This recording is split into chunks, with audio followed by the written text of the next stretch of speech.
आधी सगळ्यांना नमस्कार तुम्हाला आणि अर्थातच गुरूंना पण आणि सगळ्या टीमला. माझा अनुभव कदाचित लांब होईल कारण 6 वर्षांनी मी रिटर्न आले परत या बॅचमध्ये. सो सो मी 2016च्या जानेवारी बॅचपासून सुरुवात केली होती. पण त्याच्या आधी जवळपास 1 वर्ष मी आणि माझी मैत्रीण फक्त आम्हाला योग शिक्षक चांगला पाहिजे याच्यासाठी जवळपास 7 ते 8 महिने सर्च करत होतो. कारण आम्हाला योगा स्टुडिओ ही जी टिपिकल संकल्पना सध्याच्या काळात चालली होती तेव्हाही चालू होती, पण ती तेव्हा थोडी नवीन होती आणि आम्हाला तसं नाही करायचं होतं. आम्हाला एक पूर्ण जे क्लासिकल टीचर ज्यांना म्हणतो आपण, शास्त्रशुद्ध शिकवतात, तर आम्हाला तशा योग शिक्षकाची म्हणजे आम्ही तसेच योग शिक्षक शोधत होतो. अनायसे इकडे आलो आणि तेव्हा आम्हाला वाटलं, कारण त्यांच्या गुरूंचं एक पुस्तक होतं ते आम्ही वाचलं. आम्हाला ॲक्च्युली इकडे आल्यानंतर कळलं की हे म्हणजे त्यांचे हे शिक्षक आहेत, शिष्य आहेत म्हणून.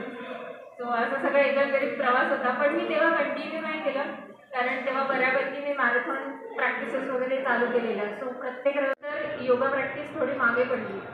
मग त्याच्यानंतर आता परत 6 वर्षांनी वाटलं की परत जॉईन करावं आणि यावं. सो आत्ताचा जो करंट पिरियड आहे तो मी फक्त आणि फक्त योगासाठी ठेवला आहे. आणि योगा मुळात योगशास्त्र हे जसं सर नेहमी सांगतात की अध्यात्म आणि या सगळ्या गोष्टींकडे जातं. तर मला तसा अनुभव बऱ्यापैकी आला. कारण सुरुवातीची जेव्हा 2016मध्ये मी सुरुवात केलेली तेव्हा 6 महिने ही कंटिन्युअस प्रॅक्टिस होती. कारण कदाचित काही कळत नव्हतं किंवा काही गोष्टी होत होत्या, पण त्याच्यानंतर बॉडीचं तुमचा अलार्म असा सेट होत जातो की मला सकाळी 4 वाजता जाग येणं हे कंपल्सरी झालं होतं.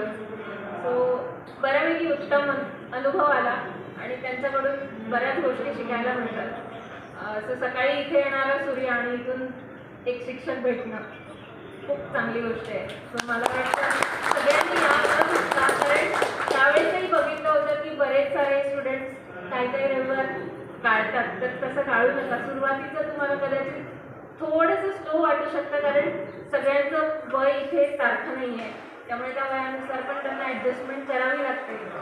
तर नक्की या सगळ्यांनी असं मला वाटतं आणि मी असेल पुढच्या बॅचला. थँक्यू.